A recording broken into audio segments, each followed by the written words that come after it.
असल में ऐसा माना जाता है कि हम दिन में जो ऊर्जा कैलोरी के रूप में खर्च करते हैं उस ऊर्जा की भरपाई के लिए हमें सोना जरूरी होता है। लेकिन दोस्तों, असल में रात को सोने के दौरान हम उतनी ही ऊर्जा बचा पाते हैं जितना कि एक रोटी खाने से हमारे बॉडी को मिल जाती है।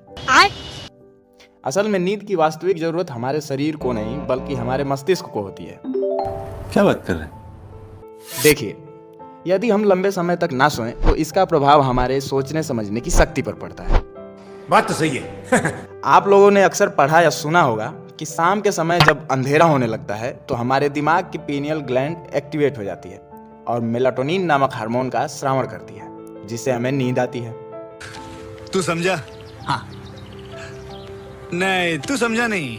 अरे भैया, समझोगे कैसे जब ये जानकारी ही अधूरी है। देखिए, पूरे दिन हम लोग मानसिक और शारीरिक रूप से कार्य करते रहते हैं, जिससे शाम होते होते हमारे शरीर और दिमाग दोनों थक जाते हैं। और जब भी हमारा दिमाग थकान महसूस करता है तो उसको आराम की जरूरत होती है और वो शरीर को सोने के लिए निर्देशित करता है, जिससे हमारी पीनियल ग्लैंड एक्टिवेट हो जाती है और मेलाटोनिन नामक हार्मोन को हमारे ब्लड में रिलीज करने लगती है, जिसकी वजह से हमारी आंखों की पलकें भारी होने लगती हैं और हमें नींद का एहसास होने लगता है। यही कारण है कि कभी कभी दिन में भी हमें नींद आने लगती है। अब आइए आगे समझते हैं कि हमें नींद आती कैसे है। नमस्ते साथियों, आप देख रहे हैं आरपी टारगेट एजुकेशन से एपिसोड विज्ञान दर्शन। दोस्तों, 6 से 8 घंटे की नींद को स्वस्थ शरीर के लिए आवश्यक बताया गया है। तो अब सवाल यह है कि हमें 6 से 8 घंटे की नींद क्यों जरूरी है। असल में हमारी नींद पूरी होने के 2 मुख्य स्टेज होते हैं और दोनों को मिलाकर टोटल 6 स्टेज बनते हैं, जिसमें से पहला NREM यानी नॉन रैपिड आई मूवमेंट तथा दूसरा REM यानी रैपिड आई मूवमेंट।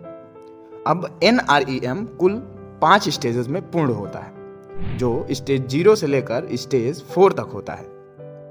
वहीं बचा हुआ 6वां स्टेज REM होता है। अब एक एक करके सबको समझते हैं। चल।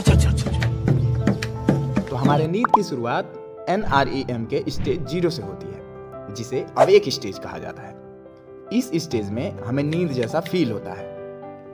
इस स्टेज में हमारा शरीर कुछ मिनटों के लिए रहता है और इसके बाद शुरुआत होती है स्टेज 1 की, जिसे डोजिंग स्टेज कहा जाता है। इस स्टेज में हमारी आंखें बंद हो जाती हैं, आई बॉल्स की मूवमेंट्स कम हो जाती है और शरीर की मांसपेशियां शिथिल यानी रिलैक्स हो जाती हैं। इस अवस्था में हम अपनी पूरी नींद का लगभग 25 मिनट बिताते हैं। इसके बाद स्टेज 2 की शुरुआत होती है, जिसे यूनिक वोकल स्लीप कहा जाता है। इस अवस्था में हमारी शरीर बिल्कुल शांत अवस्था में होती है। इस अवस्था में हम अपनी पूरी नींद का 3 से 4 घंटा व्यतीत करते हैं। इस अवस्था में अगर हमें कोई जगाने की कोशिश करता है तो हम आसानी से जग जाते हैं। अब इसके बाद स्टेज 3 शुरू होता है, जिसे डीप स्लीप ट्रांजिशन कहा जाता है। इस अवस्था में हमारी आंखों की मूवमेंट्स बिल्कुल कम हो जाती हैं और कानों से सुनाई देना बंद हो जाता है, जिससे हम बिल्कुल गहरी नींद में चले जाते हैं। और फिर शुरुआत होती है स्टेज 4, जिसे सेरिब्रल स्लीप कहा जाता है।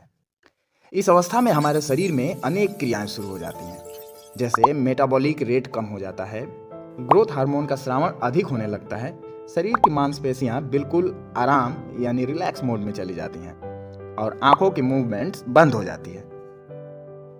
और अब शुरू होता है हमारे नींद का आखिरी पड़ाव REM यानी रैपिड आई मूवमेंट, जिसे पैराडॉक्सिकल स्लीप कहा जाता है। दोस्तों, यह वही अवस्था होती है जिसमें हम सपने देखते हैं और उसको याद कर पाते हैं। इस अवस्था में हमारे दिल की धड़कन, सांसों की गति और ब्रेन की एक्टिविटी में उतार चढ़ाव होते रहते हैं और कभी कभी शरीर में अनियमित गतिविधियां देखने को मिलती हैं। तो ये रही हमारे नींद पूरी होने की कुल 6 स्टेजेस।